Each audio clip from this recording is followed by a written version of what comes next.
aqui para Antropologia e Metafísica Poligínica, com meu amigo Bruno, para a gente construir, organizar mais um material sobre poliginia na língua portuguesa, né? A gente precisa ter esse conteúdo, a gente precisa ter essa organização em português, né? Preciso que esse material seja feito em português. A gente está aqui para poder produzir mais uma vez esse tema importante da poliginia. E hoje a gente vai falar de um tema que tem uma relação bíblica, tem uma relação com outras mitologias também, tem uma relação com outras crenças também, que é a arca e a questão dos remanescentes. Aquelas pessoas que se despertam, que entendem que o sistema está ruindo, que as coisas estão se complicando e procuram se proteger e guardar valores, guardar princípios que são importantes aí para uma reconstrução civilizacional, né? Uma reconstrução da humanidade, né?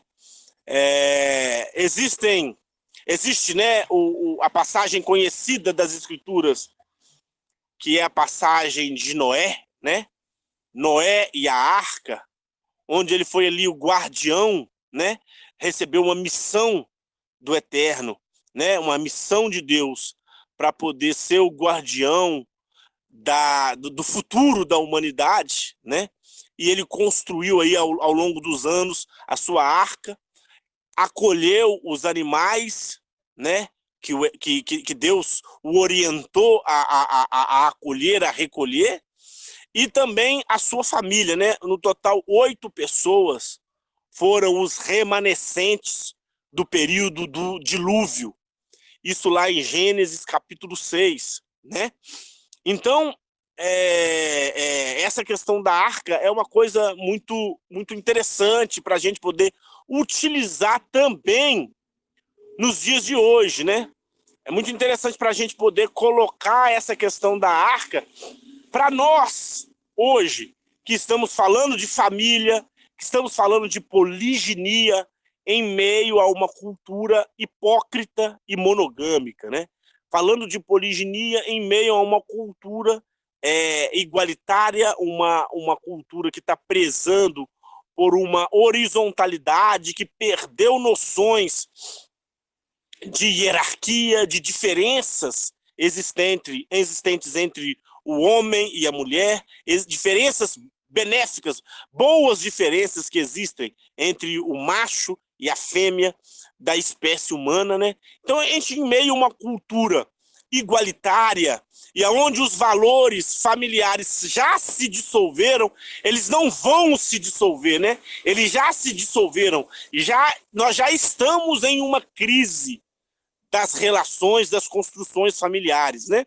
Então, falar desse tema, poliginia, dentro de uma perspectiva familiar tradicional, dentro de uma perspectiva familiar onde a sacralidade da família é levada em conta, onde o sacerdócio masculino é levado em conta, né? Onde as funções diferentes são levadas em conta, é sempre um sinônimo de diferença, né? Um sinônimo de afastamento, de distanciamento, de alguma forma, dos demais modelos, né?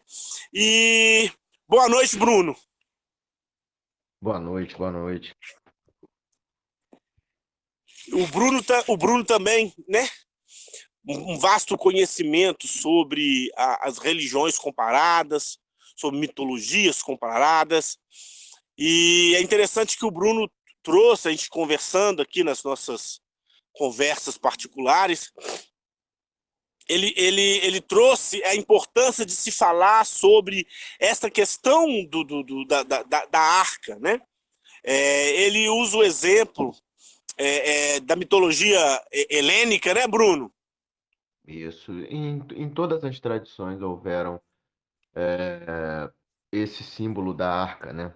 Como um receptáculo dos remanescentes. E fazendo até uma ligação com o que você disse um pouco no final da sua fala sobre uma sociedade hipócrita, é que o remanescente, em todas as tradições, coincidentemente, eles nunca são ouvidos, né? Eles só serão finalmente ouvidos quando eles forem remanescentes de fato, né? Depois que a confusão já se instalou na consciência geral. Exatamente. Existe essa frustração, né, de saber que nem todos ouvirão. Existe essa frustração de entender que muitas vezes a gente precisa permanecer firme diante de oposições hipócritas de todos os tipos, né? Diante dessas oposições. É exatamente o ponto que eu estava colocando, é realmente uma arca. Hoje, de valores, né? Hoje, não só em um sentido físico, né? De como a gente vai se organizar no sentido econômico, de onde nós vamos conviver, onde a gente vai morar, né? Onde a gente vai construir a nossa morada. Não é nem só isso, né? Mas é uma questão principalmente de princípios, de valores mesmo. É uma questão espiritual, né? A gente pode dizer que se separar, se isolar, se proteger espiritualmente. A família monogâmica, a família nuclear, né? Essa família operária, essa família que foi construída com a influência ou as bases, né, de uma sociedade já industrializada, né, urbana, essa família pequena, atomizada, que não tem mais aquelas características de ligação entre os parentes, né? Ela não é mais clânica, ela não é mais estendida, né? Essa família já pequena, essa família típica da década de 50, né? Aquele modelo norte-americano, né? Importado da América, daquela sociedade já industrializada, urbanizada, né? Idealizada com essa coisa do casal, essa família pequenina, né? Que tem ali um número pequeno de filhos e que seria dentro desse modelo impensável a ideia poligínica, né? Essa família ela é insuficiente para aguentar os intempéries, para aguentar as tempestades que estão vindo, né? E ela foi também um dos problemas, né? Ela também é um dos problemas dessa situação toda, desse momento que a gente está vivendo, né? Porque ela já é enfraquecida no seu interior, né, as relações são enfraquecidas. Existe aí uma predisposição, uma inclinação a um individualismo, a uma fantasia, né? Ela é um sintoma, né, da modernidade ou da atualidade, né? E é depois dessa família nuclear, né, dessa família enxuta, né, que vieram ainda, se acelerou o processo de dissolvimento, né, se acelerou o processo de androgenização das concepções de relação, né?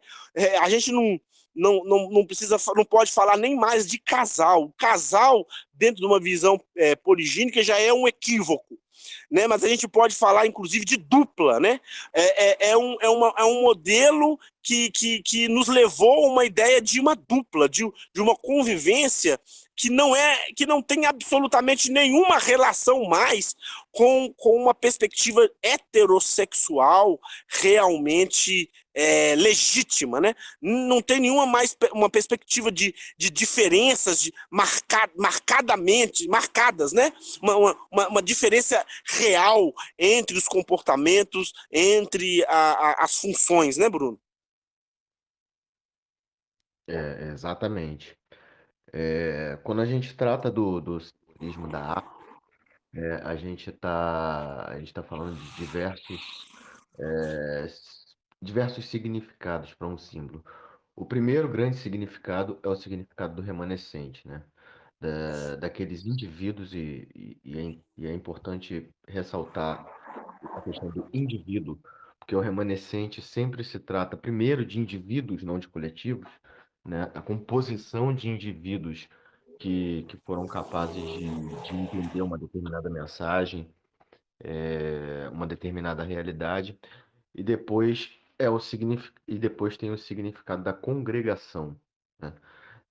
Dentro da nuclearidade, dentro da centralidade do símbolo da arca, não há espaço para desenvolver atomização e individualismo. Ali já há um grande corpo, uma grande congregação de remanescentes de indivíduos, né? O indivíduo ele pressupõe a concepção dessa grande congregação, a valoração desses indivíduos, né? Não são seres rebaixados e atomizados, como existe na concepção das grandes massas. Então, a arca ela sempre vai transportar essa congregação de indivíduos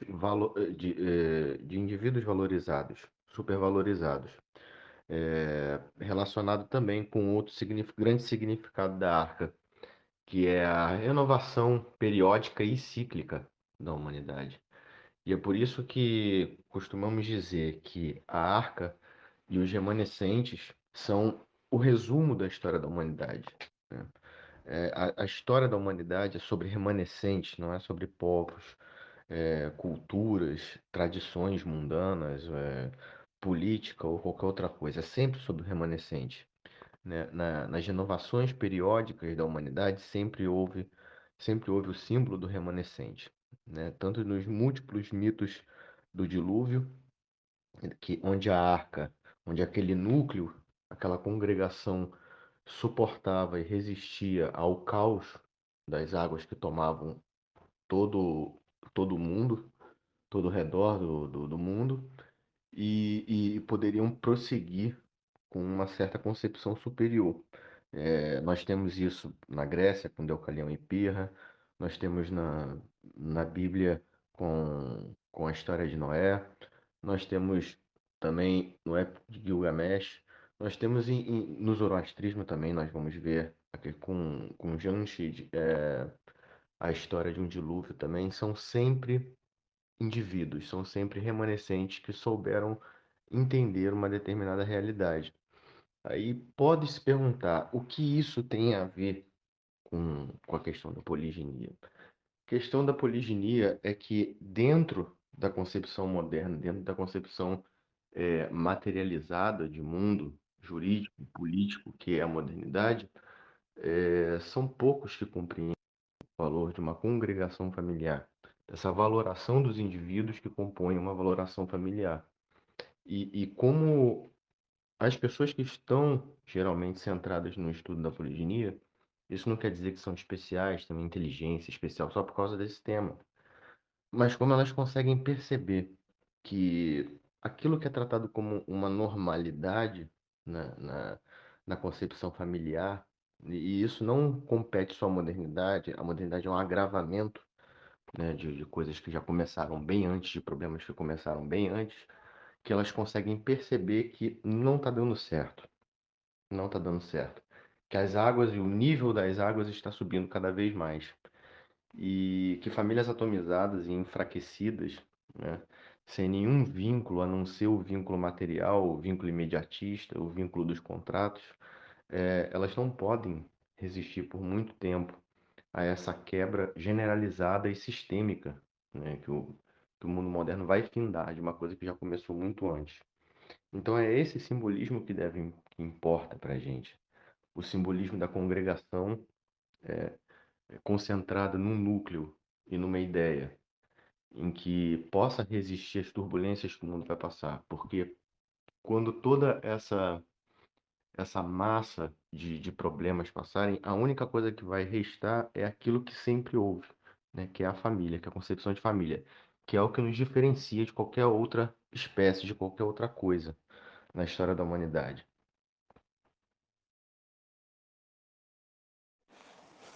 Show, show de bola. Excelentes aí as colocações. Mais uma vez, a gente volta para essa questão do sagrado. Só isso já nos diferencia, né, da situação atual, né?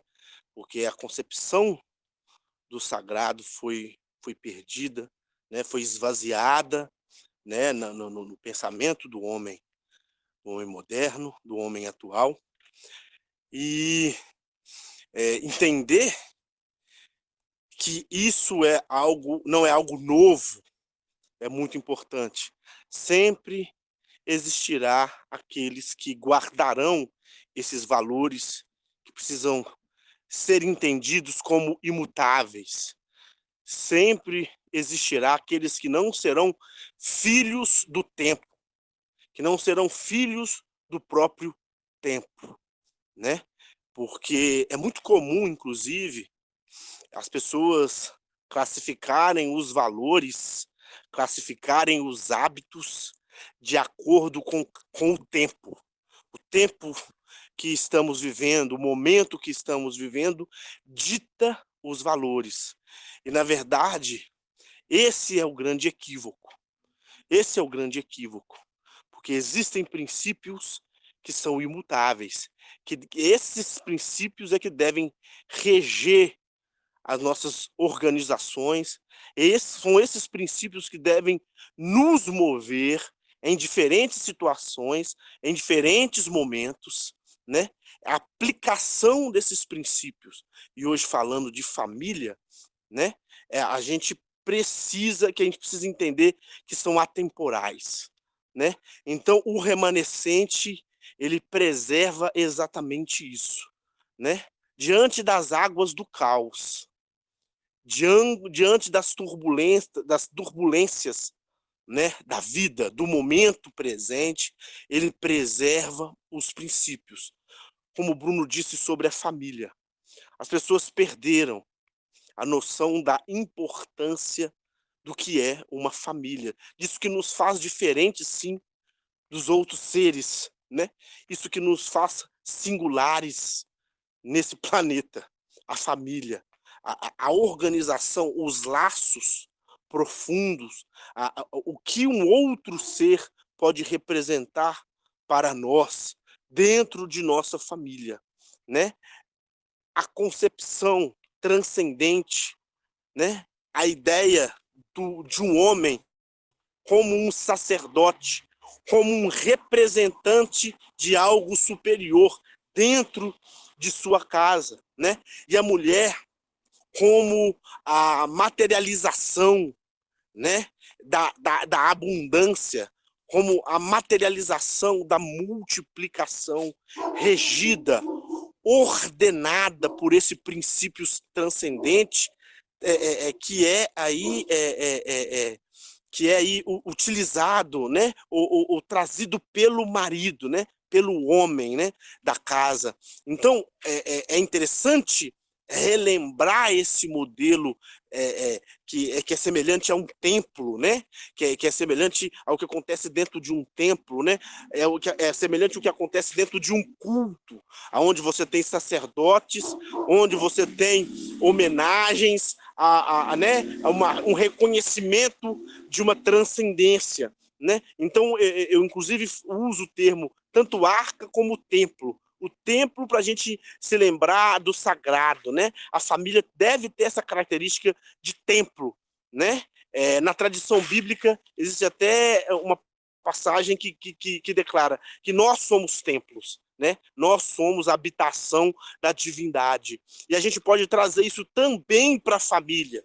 A gente pode trazer isso também para toda a nossa família. A gente deve enxergar a nossa família como um templo. E a arca, que é também outro símbolo, que é essa condição, essa possibilidade de se navegar no caos, de se navegar dentro das águas turbulentas. Mesmo turbulentas, você consegue navegar, você consegue se preservar e preservar os seus, né? Você consegue ter coesão, você consegue ter unidade, né? Você consegue ter ordem dentro desta arca, mesmo com todo o caos. O Bruno falou sobre essas antecipações, né? É comum que o remanescente antecipe, se prepare, como foi com Noé, né? Noé se antecipou, ele recebeu uma iluminação espiritual e em um momento que todo mundo imaginava que estaria tudo bem, em um momento onde as pessoas estavam despreocupadas, Noé estava construindo a sua arca. E é exatamente essa mensagem que a gente quer passar. É um momento de construir a nossa arca. É um momento da gente olhar ao nosso redor e falar assim, eu não posso e declarar isso. Eu não posso ser igual. Eu não posso ser igual. O caminho que essas pessoas estão me apontando é um caminho de morte, é um caminho de destruição. Eu não posso ser igual. Eu preciso ser diferente. Eu preciso mudar essa situação, né? Então a gente recebe essa antecipação e se organiza de maneira diferente. Essa é a construção da arca, né? Essa é a perspectiva, essa é a proposta. E a poliginia entra marcadamente nisso, porque nós estamos na civilização ocidental fundamentada dentro de uma perspectiva jurídica e de valores monogâmicos, né? Em outros momentos aqui do canal, a gente falou a origem dessa questão monogâmica, que tem uma questão religiosa envolvida, uma questão de uma crença muito antiga, né, que envolvia os ancestrais, e também essa questão jurídica, até mesmo a questão de bens, né, de concentração de bens dentro de uma família reduzida, né?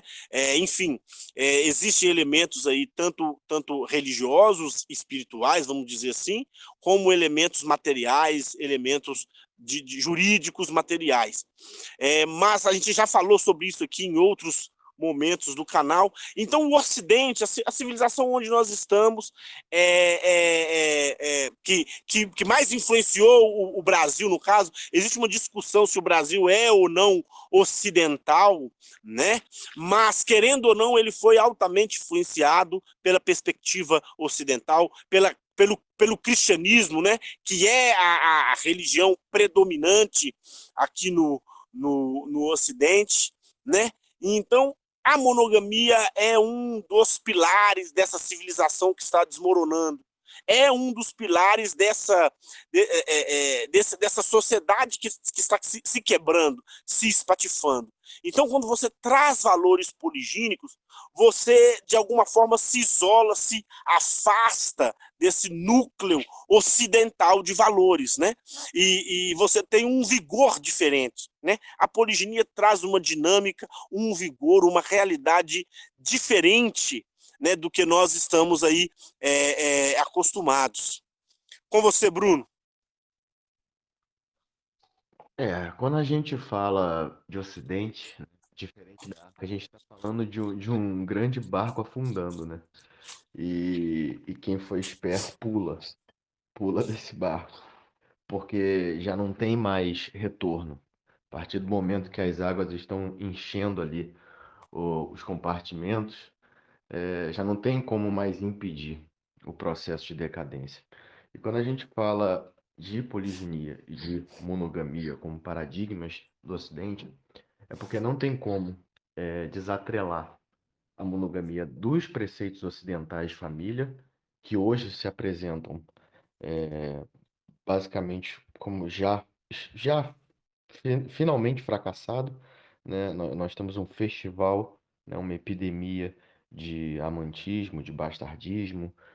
Brasil aí até pouco tempo é campeão em filhos registrados sem o nome do pai. E é impossível não atrelar isso ao paradigma monogâmico, porque onde quer que isso exista, o paradigma monogâmico existe, né? Assim como é impossível desatrelar a ideia de patriarcado da poliginia, né? Não existe poliginia sem patriarcado, assim como não existe uma sociedade com tendências matrilineares, tendências matriarcais, principalmente no âmbito jurídico, sem monogamia.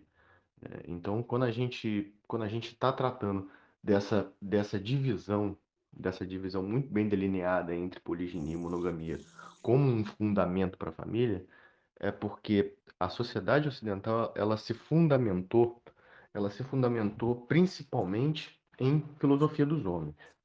Ela, se- ela construiu paradigmas jurídicos para manter as famílias sob um determinado tipo de controle, o controle estatal. Mas quando a gente fala de poliginia, a gente sempre tem uma relação vinda do alto, uma relação vertical de ordenamento. Então, quando a gente foca muito nessa questão jurídica, nessa questão puramente moral, e quando eu digo é superficialmente moral, é uma moralidade puramente social e de costume, não tem a ver com moral de fato. Em contraponto com a poliginia, com as sociedades poligínicas, sempre vai vir um ataque às questões justamente superficiais, às quais o Ocidente se apegou tanto, mas que nunca deram uma segurança, né, nesse caos. Nunca deram e vão continuar não oferecendo. E é por isso que nós focamos no simbolismo da arca, porque estes princípios que estão atrelados à poliginia, esse resgate de estruturação familiar que a poliginia representa, pode sim oferecer meios e alternativas para que se construa núcleos, núcleos de, vamos dizer, resistência. Resistência soa uma palavra muito política, núcleos de permanência. Por quê? Aquelas figuras mitológicas que estão voltadas para o simbolismo da arca, eles são tanto figuras de recepção quanto de transmissão. Eles recebem uma mensagem de forma especial, eles recebem um princípio de forma especial e eles são imbuídos da missão de transmitir essa mensagem. E, e dentro desse assunto eu gostaria que o Fábio até falasse para a gente, porque é inevitável que quando as pessoas pensam, né, sobre o tema da arca, eles vão provavelmente falar, mas as famílias das arcas eram todas monogâmicas em todos os mitos, e eu até gostaria de que o Fábio falasse um pouco desse simbolismo dentro da perspectiva bíblica de Noé, por exemplo. Bem, o que é importante, inclusive, entender? Na Bíblia não existe nem poliginia, nem monogamia. A gente usa os termos para a gente poder conseguir se entender, se organizar. Mas na Bíblia existe casamento. E, assim, de uma forma, por um motivo estrutural, o casamento existe dentro do casamento bíblico, dos valores bíblicos de casamento, a possibilidade de um homem tomar mais de uma esposa. Então, nas escrituras, não existe essa definição poliginia ou monogamia. Não existe essa definição. Existe simplesmente casamento. Não existe uma obrigação nas escrituras sagradas do homem ter mais de uma esposa. Não existe uma obrigação, mas existe uma possibilidade. Então, todo casamento na Bíblia contém na sua estrutura a possibilidade poligínica. Nós conseguimos perceber isso não só ao longo dos relatos bíblicos, por causa da vivência de homens, né, com mais de uma esposa, com mais de uma mulher, mas por causa da legislação bíblica. A legislação bíblica, principalmente Êxodo 21, né, de 7 a 10, contemplam a poliginia. Existe uma regulamentação muito clara, né, sobre como deve se lidar com as mulheres, com questões de herança, né? O filho primogênito, ele deve ser honrado, a primogenitura deve ser honrada, independente de qual seja a mulher, se é a primeira, se é a segunda, se é a mais amada ou a menos amada, se é alguma rejeitada, não importa. Qual o status da mulher, o filho primogênito, ele deve ser reconhecido pela sua primogenitura, independente disso. Então, a gente vê regulamentações poligínicas constantes. Nós vemos aí grandes homens da escritura sendo poligínicos. Agora, com relação a Noé, as pessoas podem indagar, sim, porque Noé, ele tinha apenas uma esposa, assim como seus filhos também tiveram apenas uma esposa. Mas o que a gente tem que levar em consideração são os valores bíblicos de forma geral. Então Noé não era obrigado a ter mais de uma esposa. A gente vê na situação da arca de Noé, né, que ele obteve graça do Eterno, ele obteve graça de Deus, né? E ele foi separado ali daquela geração. Ele obteve graça, ele obteve o favor de Deus. E ele foi ali responsável por construir aquela arca com direção de Deus, né? E ele também foi aquele que foi o protetor, o cuidador de outras espécies, né?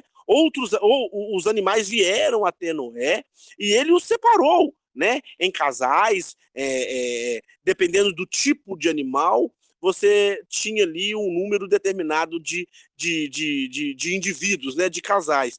O que acontece?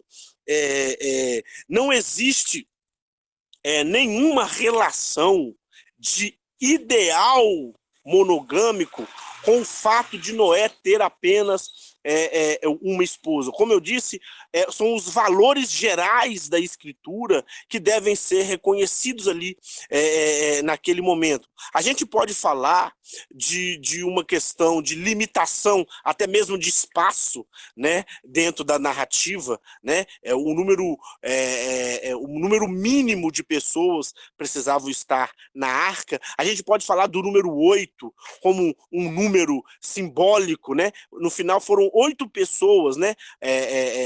Foram 4 casais, a gente pode colocar assim, que permaneceram dentro da arca, formando aí o número de 8 pessoas, que a gente pode utilizar esse número 8 como um número de recomeço, né? Como um número importante na Bíblia. Inclusive, a circuncisão era feita no 8º dia, né?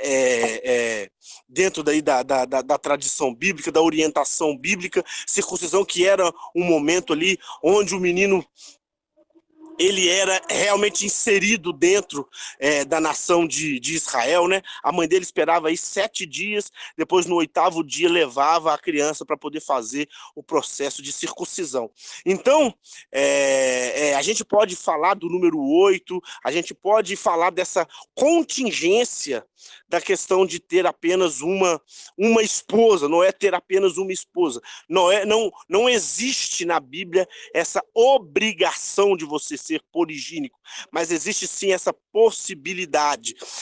Né? Muitas pessoas usam, principalmente a figura de Adão, as figuras, né, de Adão e Eva, para poder falar sobre monogamia, quando na verdade o que a gente vê é o início, né, de tudo. Então nós tivemos um mesmo pai e uma mesma mãe, né, uma mesma origem da humanidade, né? Não existe ali dentro dessa questão de Adão ter apenas Eva a ideia de uma limitação monogâmica, e sim a ideia de que, a princípio, todos devem ter uma mesma origem, né?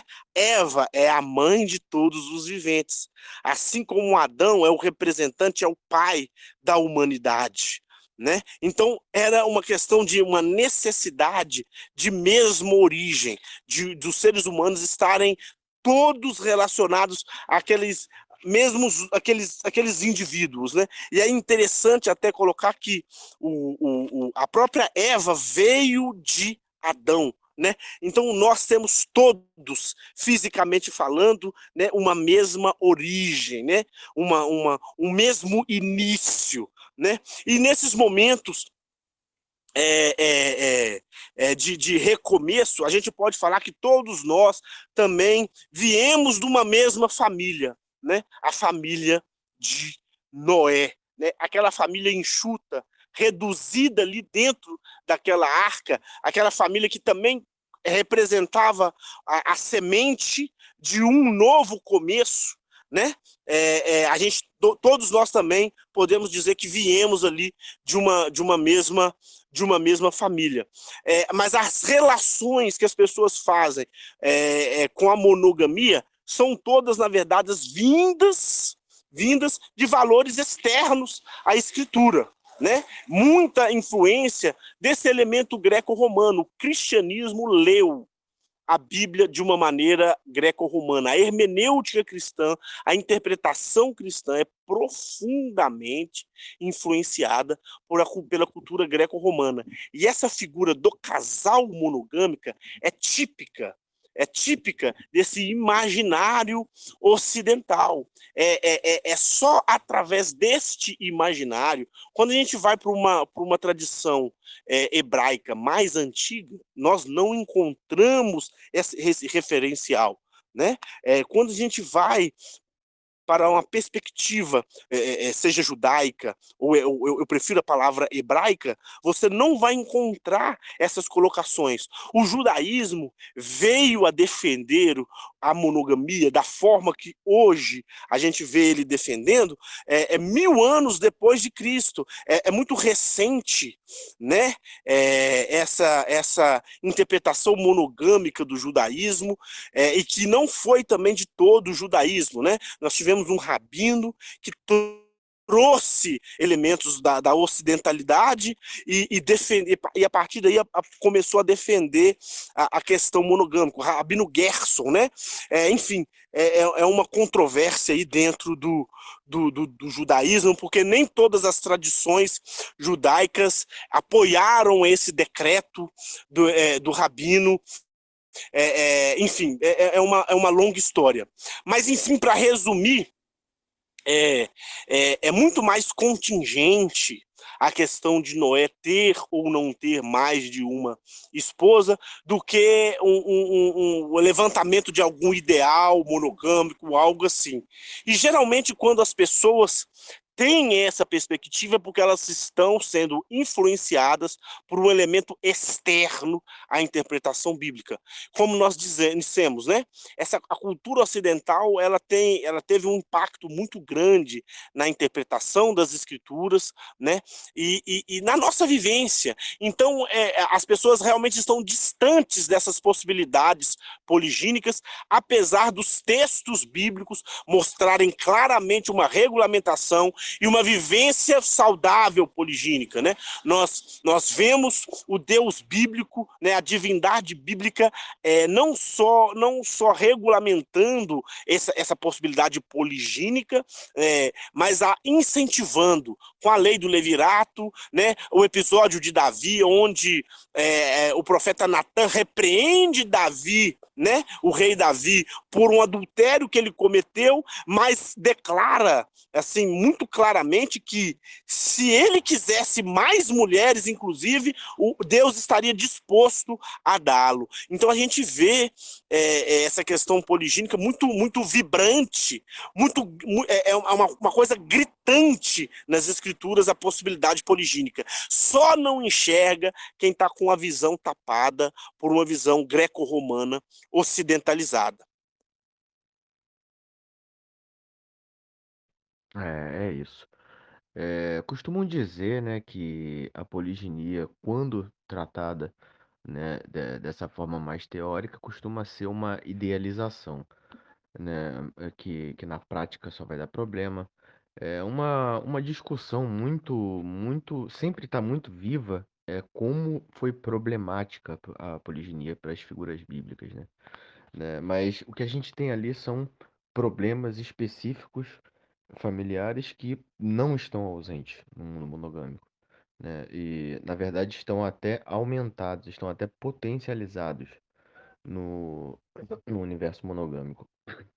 Quando a gente fala de arca, em relação à sociedade que a gente vive hoje, tão massificada, né? Tão hiperestimulada, hiperatarefada, o que a junção de dois seres atomizados pode produzir em relação a isso? Mais um ou dois seres atomizados que vão seguir o mesmo padrão de vida. E em relação aos desafios contemporâneos, eu me pergunto por que que as pessoas não pensam nisso, né? Que a estrutura poligínica por si só, ela já induz a uma lógica de congregação. ela já foge do paradigma de atomização, que é um dos elementos que degeneram as famílias, de forma muito evidente. Nós temos aí, na prática, casamentos muito curtos hoje em dia, né? Ou os casamentos longos, as famílias que conseguem eh, chegar a uma longevidade, em termos de tempo, 20, 30 anos, né? Elas chegam já nesse período brutalmente desgastadas, né? Por quê?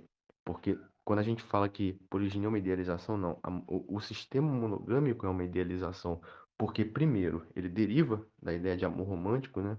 Muito desenvolvido ali no medievo, onde você idealiza a mulher inalcançável, né? Que tem muita relação com a questão da divinização da figura da mulher, e se espera também um super-homem no lugar da figura do patriarca. O patriarca, ele passa a ser não a figura de um portador de um sacerdócio, mas um homem que consegue ser multiatarefado e dar conta de tudo. E quando ele não consegue, ele é o resto da sociedade, né? Então, quando se chega a um determinado período do casamento, né, no modelo monogâmico, há muito desgaste. E isso, a atomização vai provocar o quê? A separação, o repelimento um do outro. E no meio disso tudo estão filhos, né? Que crescem também atomizados.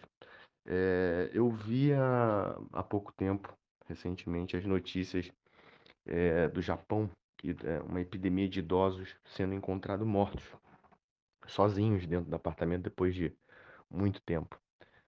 Será que as pessoas não conseguem perceber a ligação que existe entre essas idealizações de casamento tão restritos, né?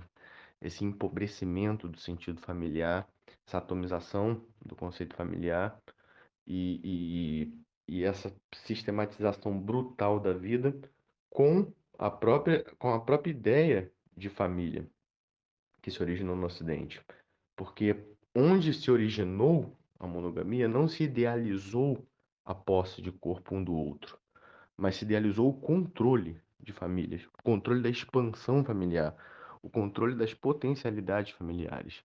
Então, hoje, nesse contexto, principalmente no Brasil, nesse contexto de quebra, né, de fratura absoluta em todos os sentidos, econômico, de saúde, principalmente mental. O Brasil tem uma epidemia de problemas relacionados à saúde mental, principalmente nos âmbitos familiares, separação. A gente tem as tão aclamadas terapias de casais, né? É, Até que ponto as pessoas não estão se atomizando e se isolando em casa com base nesse poste idolátrico que é a família nuclear?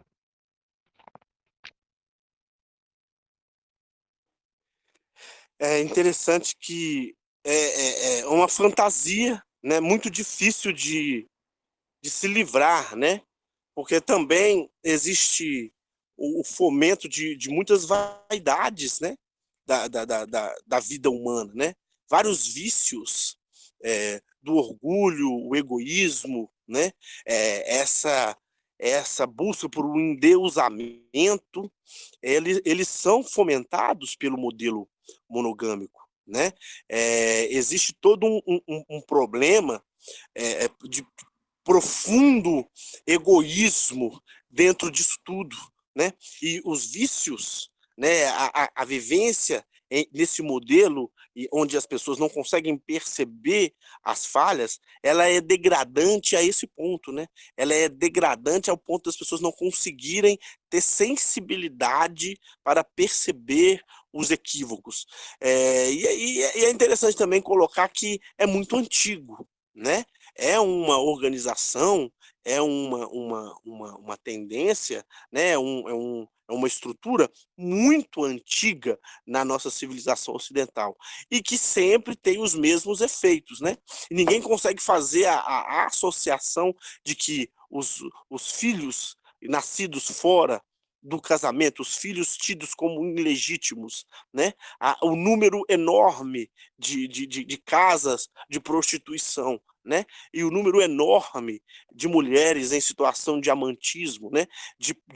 Das chamadas puladas de cerca, relações extraconjugais dos homens, não traz a maioria das pessoas uma reflexão, né? Esses problemas são atribuídos outros elementos, né? Esses problemas dos idosos e outras pessoas também que acabam permanecendo sozinhas, mulheres que ficam sem se casar, né, ao longo da vida com desejo de casar e não conseguem se casar. Esses problemas são atribuídos a outras coisas, né? Não fazem a correlação, não fazem as relações devidas, de tão profundamente arraigado que os valores, entre aspas, né, monogâmicos, porque na verdade vivemos, como eu disse, uma pseudo-monogamia, né? Não é é impossível que uma civilização viva a monogamia, porque ela é antinatural, né? Ela é contra as diferenças, né? Então a poliginia sempre se manifesta, né? Nem que seja de maneira clandestina, marginalizada, né? O que a gente na verdade, é juridicamente monogâmico. O comportamento, ele realmente não o é, né? E aí vão se acumulando doenças sociais, vão se acumulando problemas sociais, sequelas de todos os tipos, né? E são poucos, né? Por isso a gente precisa usar o termo novamente, são poucos os remanescentes. São poucas as pessoas que conseguem ter esse clique para uma família organizada de uma forma ampliada, de uma forma diferente. Nós temos um outro participante, é o Wendel. É o Wendel que está participando com a gente? É o Anderson. O Anderson. É o Anderson, né? Isso. Tudo bem, meu querido? Caminhando e cantando. E gostaria de contribuir, meu querido, de entrar também no tema. Eu posso falar algumas coisinhas, eu não sou tão erudito como Sim. você, mas eu estava observando, eu peguei o fio, né? Eu peguei na verdade, o bonde andando, e sobre a questão de Noé, eu achei interessante, né? Porque tem justamente essa necessidade de se construir uma arca, né? Porque o dilúvio vem. E a questão que eu acho fantástica é que Noé ele não podia ter uma segunda esposa justamente porque não tinha mulher, né? Ele estava num contexto de que era um contexto de maldade. Catastrófico, né? Isso, era um contexto de maldade, era um contexto de impiedade, e que somente a família dele era que ainda preservava alguns princípios, os princípios corretos, né? De modo que só a família dele se permanecia santa, né? Então, ele não poderia, na verdade, ele poderia, inclusive, se relacionar com outra mulher, porém, não havia uma mulher apta para isso. Então, o foco justamente era para mostrar que Noé ele era um tipo de Cristo, digamos assim, porque a gente encontra no relato bíblico de que nós tivemos vários tipos de Cristo que apontavam para o verdadeiro Cristo, né, para o verdadeiro Messias. A gente tem a figura de Adão, a gente tem a figura de Noé, a gente tem a figura de Davi, a figura de Salomão, a figura de Josué, a figura de Moisés, né? De Então, Ciro, o todos libertador. esses personagens, eles apontavam justamente para o Messias. Eles eram um tipo de Cristo para apresentar algumas características. E seria até complicado Adão ter mais de uma esposa, né? Porque significaria que Deus estaria colocando nos homens uma carga muito grande, né? De modo que se ele criasse Eva e mais uma mulher ou três mulheres para Adão, de modo que ele ficasse com quatro, então ele estaria dizendo para a gente que nós necessitaríamos ter no mínimo quatro esposas, que seria uma carga muito grande, né? Porque a gente tem que suprir economicamente, emocionalmente e por aí vai. Então, as ordens do Eterno, elas são mínimas, justamente porque ela sabe que nós somos, porque ele sabe que nós somos limitados, né?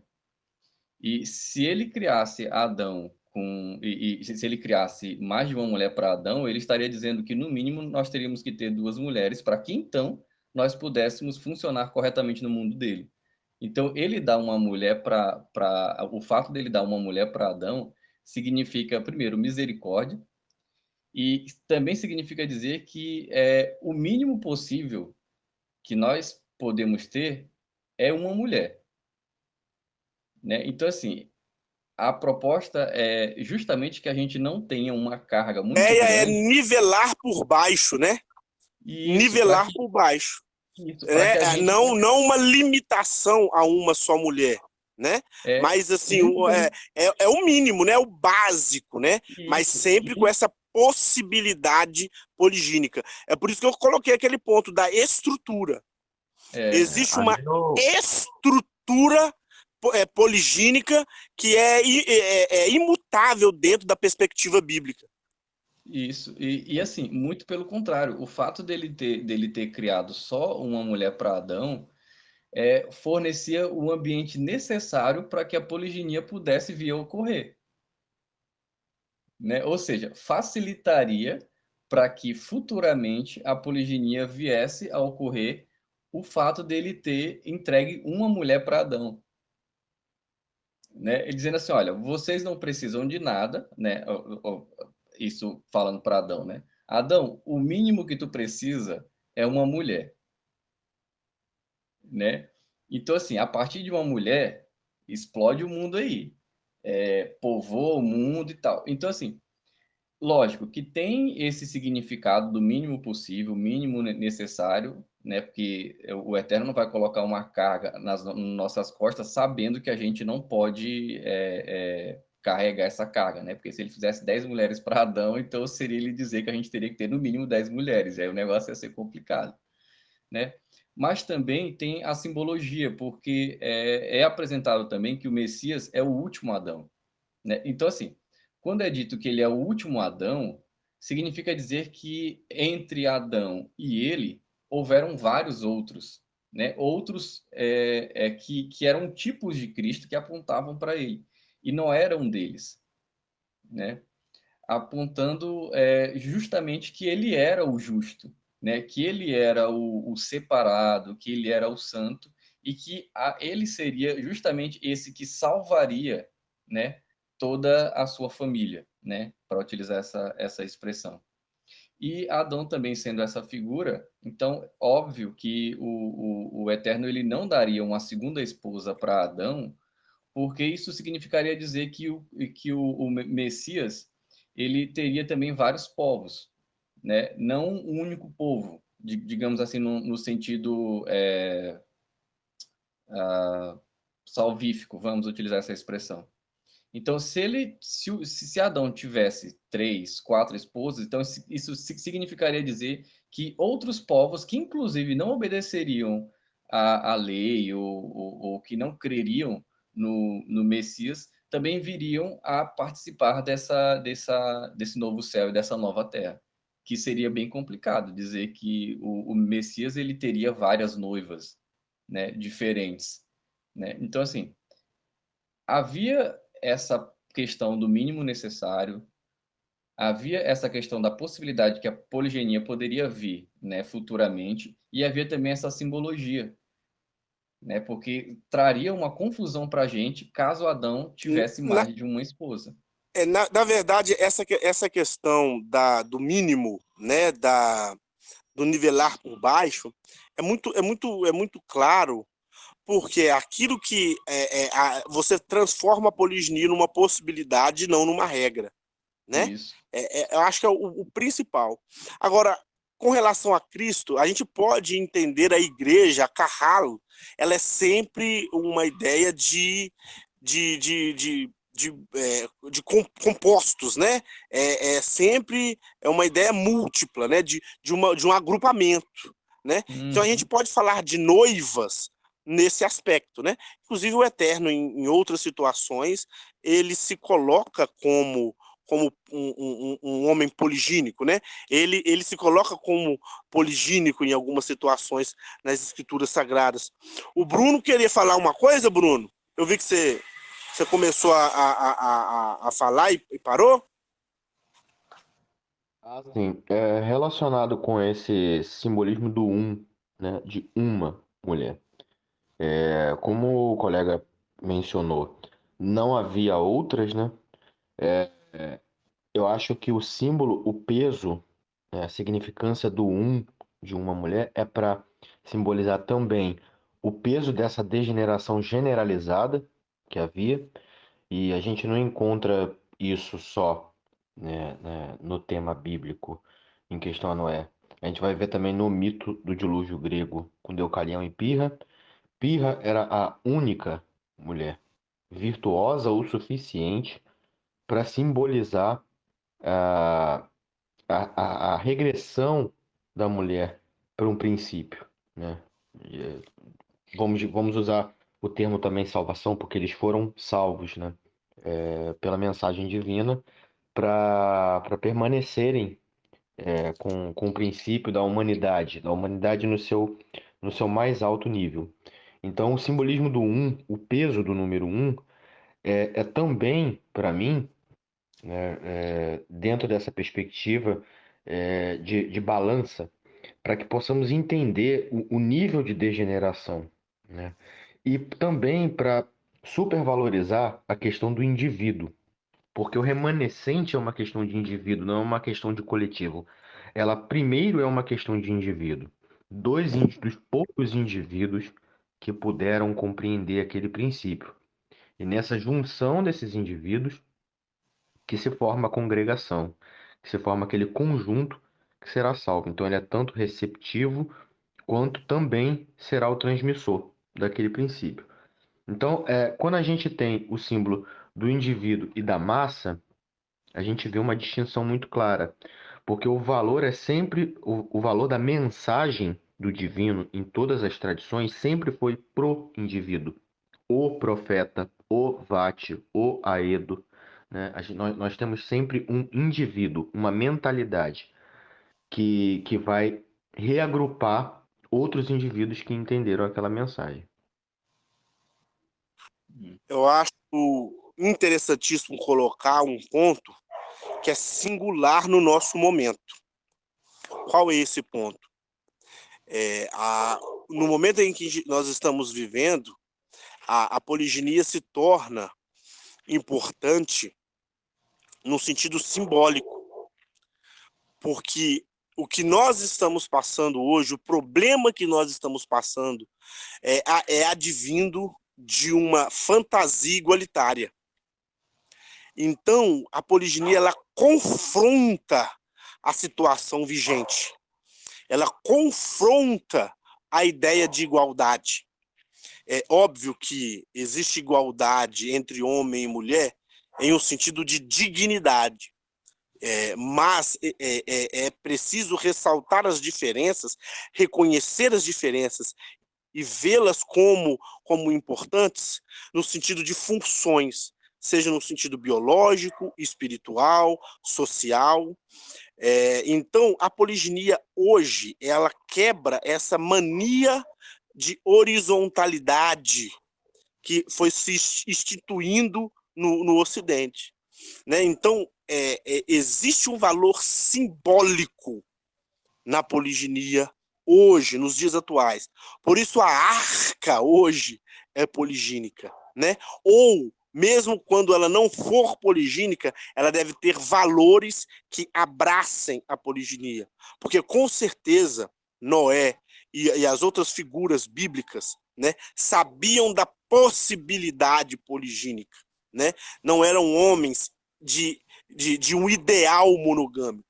E eu repito, todas as vezes que a gente vê ideal monogâmico, na verdade nós estamos interpretando as escrituras de um modo viciado e greco-romanizado. Fábio, tu falaste poxa, tava com um assunto aqui, acabou indo embora aqui.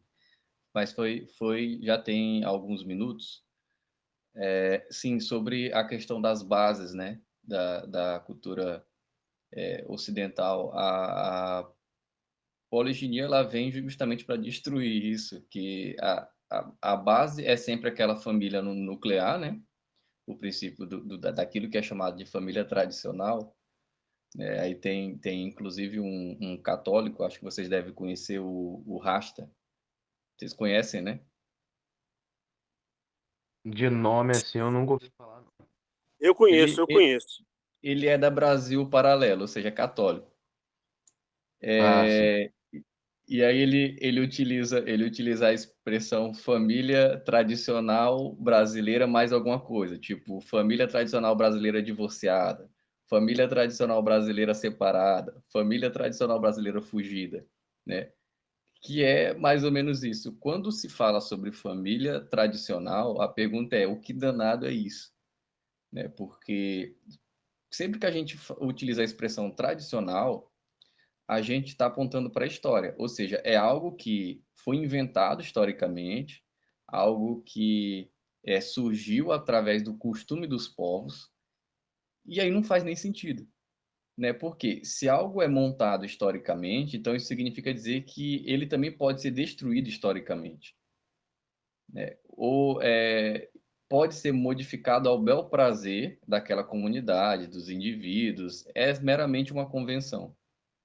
E é, o correto é afirmar que existe uma família natural e essa família ela é estabelecida pelo Eterno, né? Falar de família tradicional é você trazer um problema histórico, né?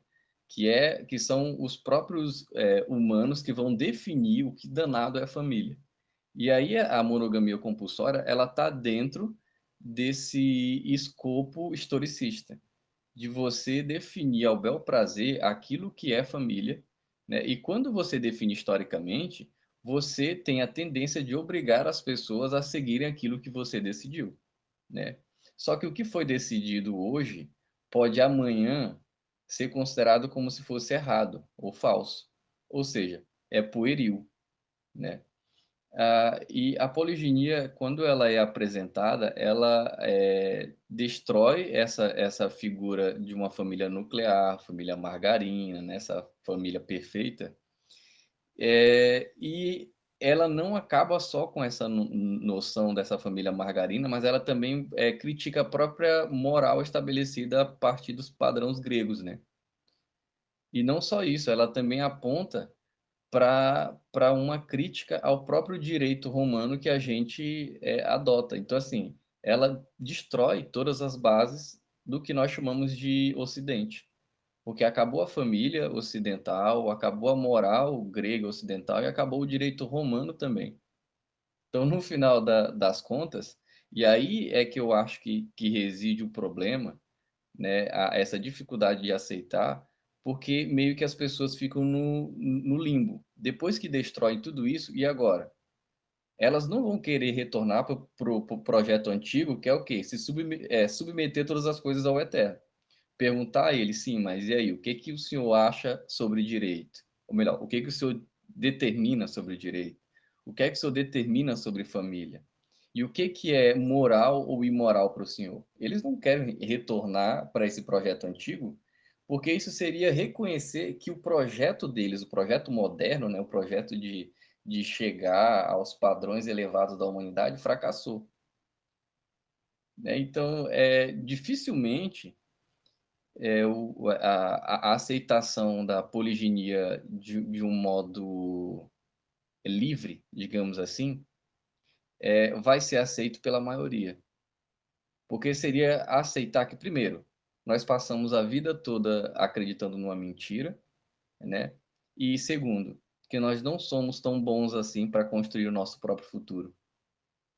E somente aqueles que foram de fato tocados pelo Eterno, né? Só aqueles que tiveram as escamas dos olhos retiradas é que podem enxergar isso. Eu vejo a importância da quebra de certos mitos desses, principalmente para os indivíduos comuns, né? Quando se fala desse assunto, as pessoas acham que nós estamos falando, né, um alto sacerdócio familiar, cheio de filosofia embutida, e é preciso altas aspirações. Mas eu fico vendo isso até, como isso auxiliaria as famílias, né, do ser humano comum, do homem e da mulher comum. Eu estava vendo um caso, hoje mesmo, no YouTube, de um YouTuber que eu não conheço muito bem quem é, mas ele foi postado em outro canal, né? O caso dele foi usado para se comentar sobre a questão do casamento. E o homem ele chegou, né? E eu acho até um tanto de exposição, né? Exagerada, mas ele fez isso. Ele foi para ele foi para o canal dele falar que ele estava se separando da mulher e ele amava muito essa mulher, mas ele não aguentava mais, ele tinha que separar e fez uns 2 ou 3 vídeos, né? Em um deles ele colocou a mulher dele junto no vídeo para para se despedir da mulher, né? Então a gente já vê a carga emotiva que existe já nos homens de hoje. Eu imagino que seja uma coisa muito distinta do imaginário do homem antigo, mas o motivo era um. O motivo, e por que que eu estou focando no homem comum? Porque a gente não pode acreditar que homens comuns e mulheres comuns tenham que ter aspirações ascéticas como o ideal monogâmico quer colocar para as pessoas, né? Que se tenha altos ideais ascéticos de abstenção, porque é isso que foi feito ali na gênese da idealização monogâmica, que todos tivessem essa potencialidade de contenção dos instintos e essa coisa toda que tem um espírito muito gnóstico agarrado nisso tudo. E ele disse que ele estava acabando o casamento dele, acabando a família dele, por um motivo. A mulher não queria ter mais contato físico com ele, não tinha mais interesse físico nele. E ele fez um vídeo se despedindo, chorando do casamento, mas ele não aguentava mais aquilo. Uma carga emocional, né, gigantesca. E aí eu me pergunto, um problema simples que poderia ser resolvido com um modelo poligínico, né? Porque eu não sei se a situação da mulher em questão era a idade dela, que ela já parecia uma mulher já entrando numa idade avantajada e provavelmente não estava aguentando mais, ou se é outra situação, mas eu não vou tergiversar muito, né? Porque eu não posso levantar julgamentos do que é, mas aparentemente a mulher não tinha interesse nenhum nele mesmo, ela estava olhando até com uma cara assim meio de desprezo para ele, pelo que ele estava fazendo, apesar de estar agradecendo e se dizendo triste pelo fim do casamento também, mas a família foi destroçada por causa disso. Uma coisa que a poliginia inserida, né, no contexto da sociedade comum teria resolvido isso facilmente, acredito, né? Sim. Morbidez. Morbidez monogâmica, né? Essa morbidez é fato, né? Eu posso usar até a palavra maldição. A estrutura, uma estrutura amaldiçoada, né? Uma estrutura doente, profundamente adoecida, onde as pessoas são tão corroídas por esta fantasia, que não conseguem perceber é, é, é, a origem dos seus problemas, né? E o que sobra é a separação, o que sobra é o divórcio, né? Porque é aquilo, não são os valores já líquidos, já é o dissolvimento, o enfraquecimento de tudo, né? E como nós falamos no início, as relações já estão em crise. Esse processo, esse tipo de colapso já aconteceu na relação homem e mulher, já aconteceu, já está acontecendo, né? Esse tipo de problema já está acontecendo, esse tipo de caos já está acontecendo. Se existem outros problemas para se agravarem, mas este já está, nós já estamos vivendo. Nós não vamos viver um problema, nós já estamos vivendo um problema na relação homem e mulher. As famílias não são mais famílias, né? Na verdade, né? São alguma outra coisa. A heterossexualidade ela ela se dissolveu em uma dupla, né, momentânea. Né? O homem e mulher agora formam uma dupla momentânea. Dentro da nossa civilização, dentro da nossa sociedade, é isso que sobrou. Enfim, conseguimos, Bruno? Conseguimos colocar os pontos? Acredito que sim. Foi bem proveitoso. Olha, É, Fábio, sim, um adendo. Eu vi esse vídeo do senhor já, né? Que ele eu acho que ele já devia ter lá seus 50 anos, pela aparência. Não sei também, porque no vídeo, inclusive, a mulher diz que ele teve uma espécie de problema psicológico, alguma coisa assim, e que ele utilizava os vídeos para meio que, como se fosse uma terapia, né? Olha, no contexto que eu trabalho, que é questão de família, né, que eu trabalho bastante, geralmente uma mulher faz isso quando ela encontra um outro homem, né? A mulher, ela tem um homem destruir a família dele é assim, é o fim da existência dele. Separar um homem do filho dele, pronto, você acabou com o cara, né? Só que a mulher, quando ela encontra um outro cara, sei lá, um cara mais novo, um cara mais bonito, um cara mais rico, alguma coisa assim que chama a atenção nela, ela abandona tudo, inclusive os filhos, né? Então, assim, no caso dele, não sei, né? Porque eu não acompanho a vida dos dois, eu não sei o que foi que aconteceu, mas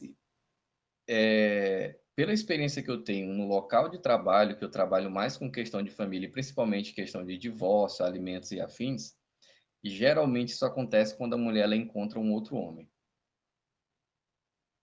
Eu cheguei a imaginar que fosse isso também, né? Só que eu me contei um pouco para levantar uma acusação desse tipo assim.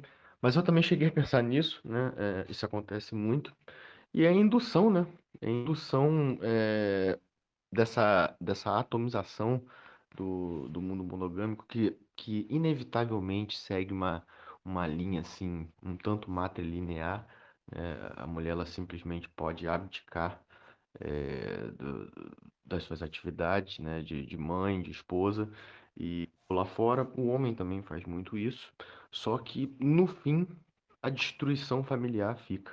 O rastro de destruição familiar generalizado no Ocidente é baseado geralmente nesses alicerces aí, de amantismo, de bastardismo, de vidas duplas, e é uma coisa que eu sempre pergunto, né, para todo mundo que questiona a poliginia. Nas sociedades poligínicas, você consegue encontrar uma epidemia de amantismo, de bastardismo, de mulheres descartadas, né, de famílias destruídas? Será que a gente colocar assim? Eu não vou falar nem muito de estatística, né? Poderíamos levantar essa estatística. E eu até tenho uns dados coletados. Mas olhando por fora, assim, superficialmente, quando a gente olha para essas sociedades que têm a poliginia como uma possibilidade, como uma potencialidade, sociedade islâmica, né, algumas nações da África, como Moçambique, é muito proeminente a poliginia. Porque onde a gente encontra poliginia, a gente encontra uma regulação patriarcal. E onde a gente encontra uma regulação patriarcal, a gente encontra uma forte regulação familiar, né? Uma forte estrutura familiar.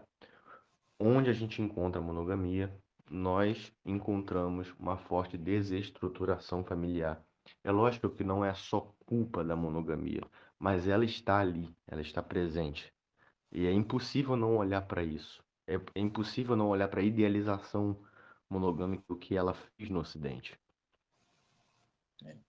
Olha, o que eu estou percebendo também, inclusive dentro isso do contexto que eu participo, que no caso é a Igreja Cristã, reformada e afins, presbiteriana, né?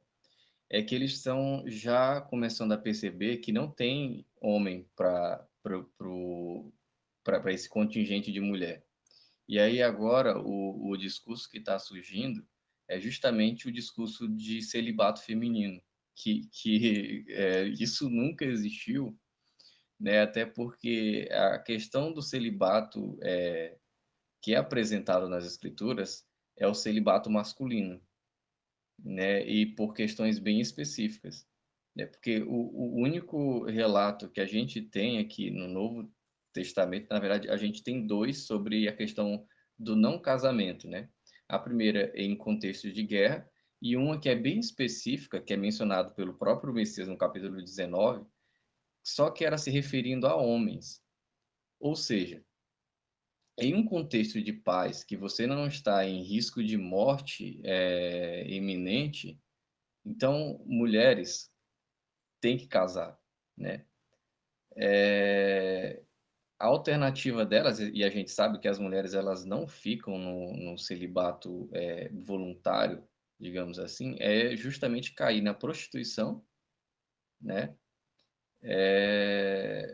Ou então elas já tendo se relacionado, né, e tal, podem inclusive virar mães solteiras, né, porque o padrão sempre é o padrão monogâmico, e esse estímulo que está surgindo agora, justamente porque a gente está percebendo que há sempre um excedente feminino e não há homens para todas essas mulheres, então está surgindo uma cultura de celibato feminino, né? E as palavras do Messias está lá no capítulo 19 de Mateus, é que ele diz que nem todos estão aptos para receber essa questão do matrimônio, né? Só que nem todos não se refere a mulheres, referem-se a homens, né? Ou seja, nem todos os homens são aptos para casar, porque A mulher, ela o homem no precisa de um casamento sempre tem essa perspectiva ativa, né?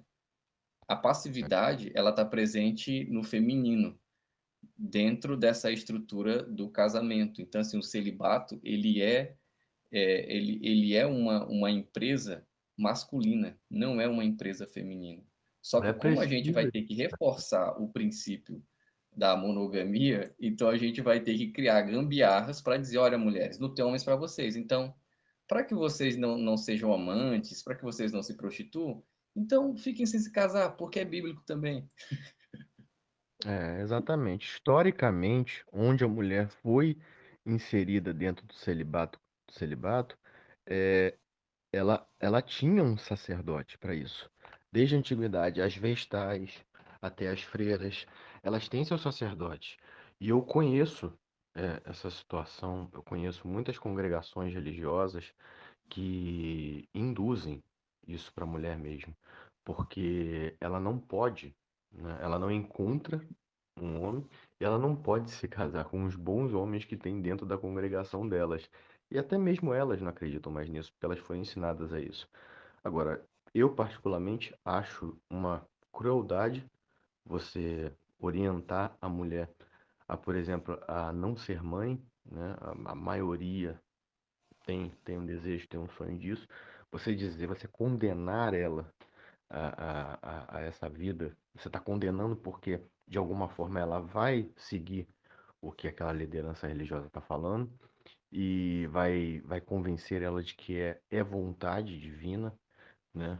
E não, e logicamente não é orientação puramente do homem, né? Que não sabe mais o que fazer para continuar orientando ela nesse erro, para condenar uma mulher a uma vida assim. Só que as pessoas esquecem que a indução ao erro é muito grande, porque, como eu disse no começo, todas as mulheres que seguiram o celibato, elas estavam inseridas dentro de uma lógica de sacerdócio. O que essas lideranças religiosas estão falando para essas mulheres é que elas façam isso sozinhas, por conta própria. Então, siga o celibato dentro de um mundo totalmente hipersexualizado e fora de um ambiente sacerdotal. Você vai jogar essa mulher no erro. Você vai jogar essa mulher no erro.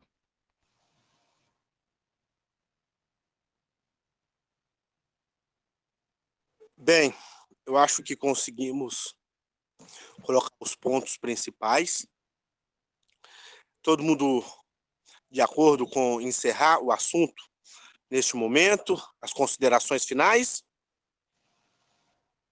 Ou alguém Eu tem mais alguma coisa a acrescentar? Eu acho que conseguimos aí colocar os pontos essenciais aí e foi bem proveitoso. Então, resumindo, existe uma necessidade de construirmos as nossas arcas, que façamos parte dos remanescentes, né?